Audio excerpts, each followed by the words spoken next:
di Sanggama. Ini bukan sekedar channel YouTube. Ini adalah ruang jiwa.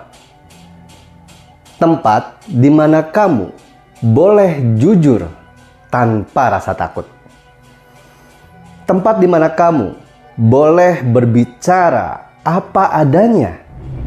Selamat datang, selamat bergabung di channel YouTube Sanggama, dan ini adalah konten terbaru curhat jiwa bersama Reza Rahasia. Dan kali ini sudah ada nih seorang perempuan. Ini dari Gen Z nih, kalau dilihat dari penampilannya ya. Boleh mungkin diperkenalkan, terus mau curhat apa? Oke, perkenalkan, nama aku Nada. Jadi mungkin di sini aku mau curhat karena kan kontennya curhat jiwa bareng Reza Rahasia ya. Ya, betul. Mungkin aku mau curhat nih. Jadi sebelum syuting ini tuh aku ngomong kan ke temenku. Gue mau nih bikin konten YouTube gitu. Sama seseorang mau bahas spiritual. Terus dia malah ngetawain aku. Oh gitu, ngetawain iya. apa? Nah itu dia bilang katanya gue rada skeptis sama spiritual gitu. Nah sebenarnya nih, spiritual itu apa sih? Spiritual itu apa? Nah, tapi sebelumnya kalau Om Reza tuh mau nanya dulu, ketika ada penertawaan gitu dari teman, apa yang dirasakan Nada nih? Apakah setuju dengan kok skeptis kok ini, atau ada mungkin muncul critical thinking pendapat yang Nada soal teman itu? Sebenarnya lebih ke arah kalau spiritual itu kan apa ya? Ya hal-hal yang dianggapnya sama jiwa gitu, berhubungan dengan jiwa. Oke. Seperti itu. Dan ketika diketawain spiritual tuh aku ngerasa aneh. Kenapa kok ketawa gitu? Bukankah spiritual itu ada di kehidupan sehari-hari kita gitu loh? Yeah. Dan bukankah itu bukan suatu hal yang tabu gitu loh? Aku sih berpikirnya gitu ya, bukan suatu hal yang tabu gitu, bukan suatu hal yang perlu ditertawakan juga gitu. Akhirnya, tapi ya bingung juga kenapa dia ketawa ya? Enggak coba konfirmasi tuh, kenapa ketawa gitu? Terus skeptisnya kenapa? Nggak coba digali tuh? Enggak sih, karena mungkin udah malu kali ya, karena udah diketawain duluan, jadi kayak dia skeptis. Oh ya udah sih gitu ya. Iya. Karena kalaupun mau dikasih argumen juga dia udah blok duluan tuh. Skeptis. Oke. Ya.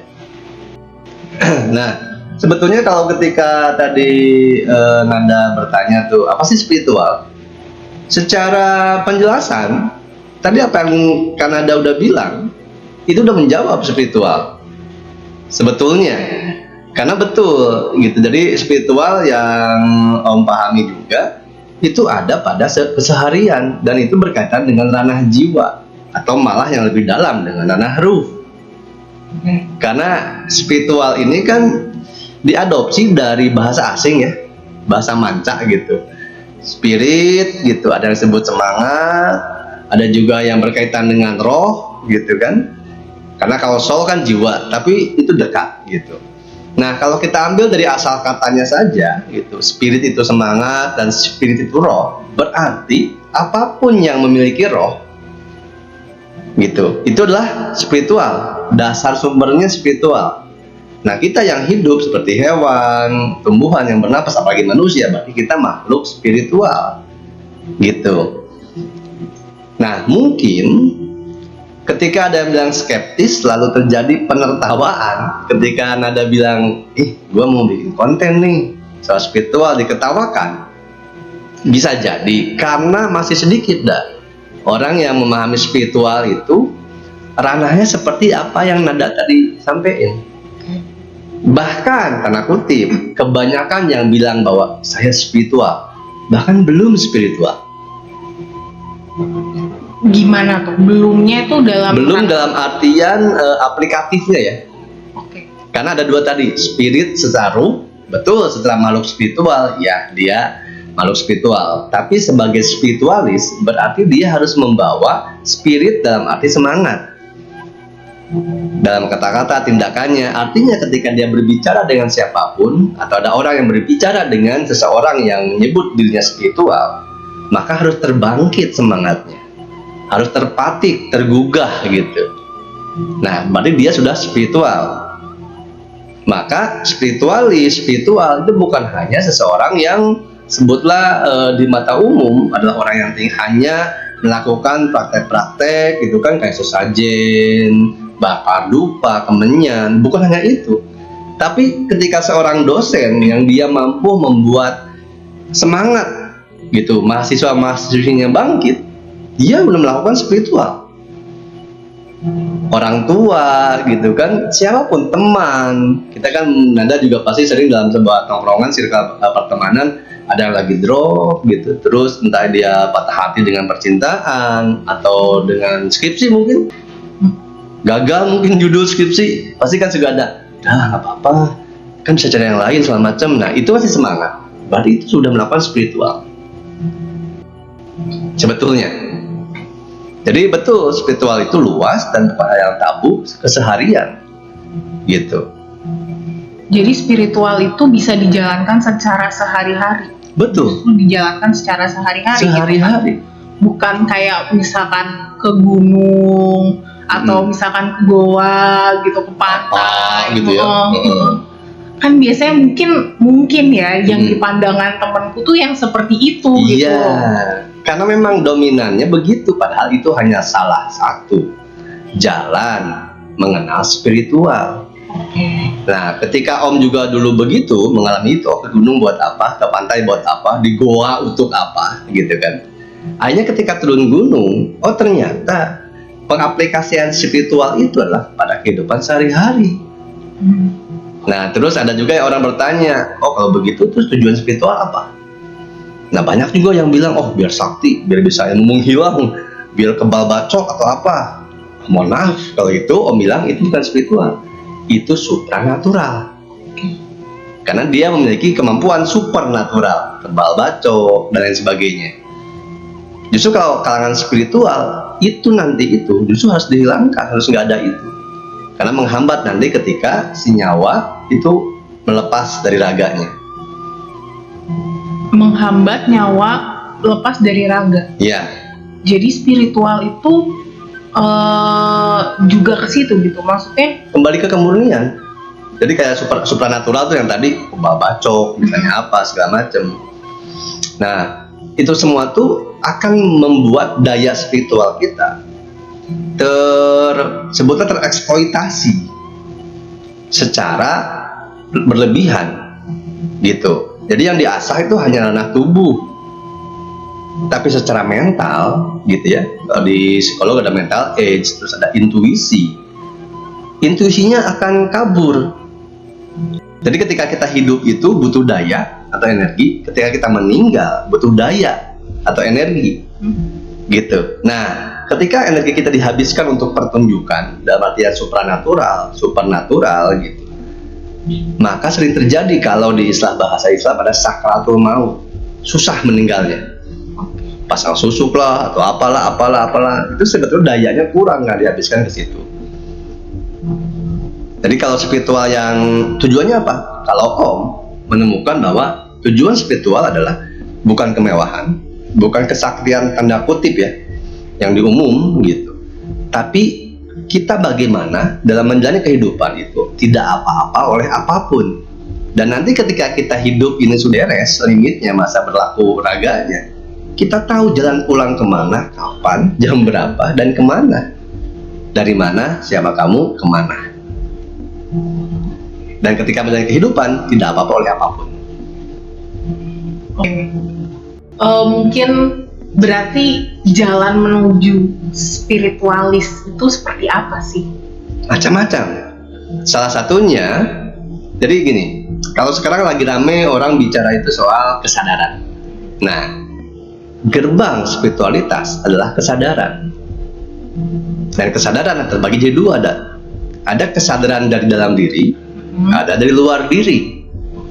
gitu. Nah, yang paling membuat lonjakan besar adalah dari dalam diri. Dan gerbang-gerbang kesadaran itu banyak, seperti luka, traumatik, gitu ya. Pokoknya luka-luka batin lah seperti itu, mental.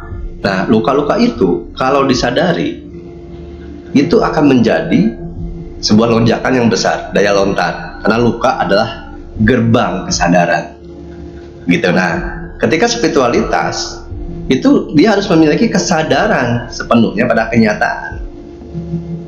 Ketika hal yang kecil misalnya di jalan raya, apalagi Jakarta kan, Om juga kadang lah kalau lagi di jalan kan lampu merah ya gitu. Terus ketika lampu merah tiba-tiba hijau, udah jalan. Kalau Om berpikir, kok buat apa ya klaksonnya? Gitu.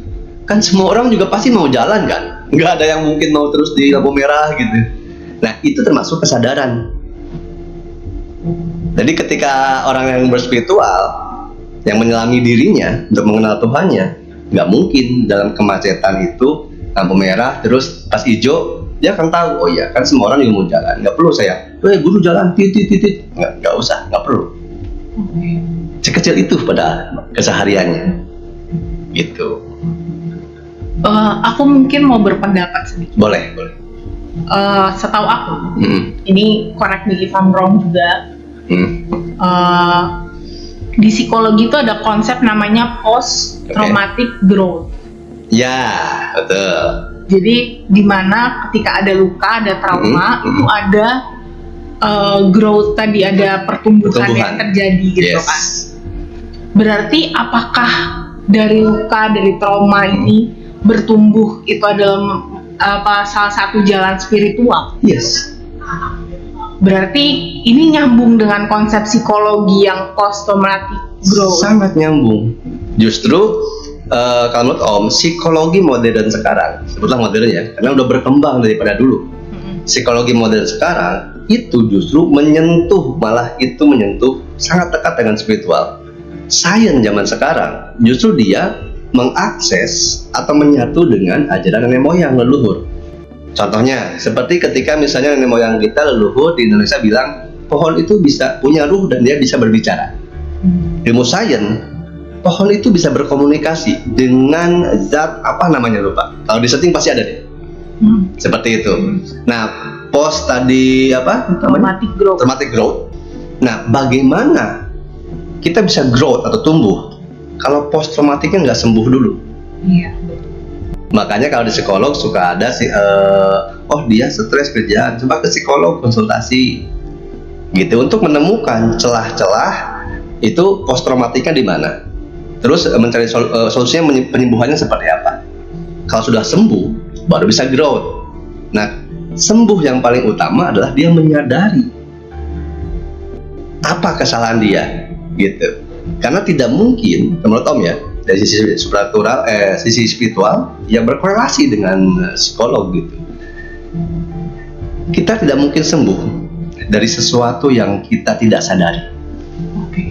Jadi titik awal pemulihan atau kesembuhan adalah menyadari dulu apa kesalahan kita. Jadi di situ ada introspeksi diri, ada refleksi diri. Nah, di situ baru kita bisa evaluasi. Tidak mungkin bisa evaluasi kalau nggak ada introspeksi, nggak ada refleksi, dan kultivasi sebutannya. Gitu. Nah, kultivasi itu pertumbuhan. Seperti ibaratnya ada ulat, gitu. Ulat itu kalau memanjat dari pohon kan lama ya, dari dahan ke satu ke dahan yang lainnya. Akhirnya dia berkultivasi, gitu. Jadi apa? Kepompong.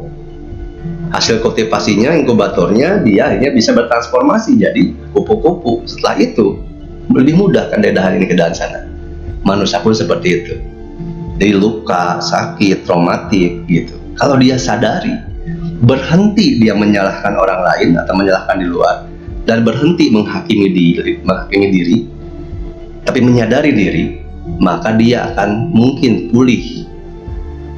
Setelah pulih sembuh, baru terjadi. Lewat ceritamu, ada banyak jiwa di luar sana yang juga ikut sembuh.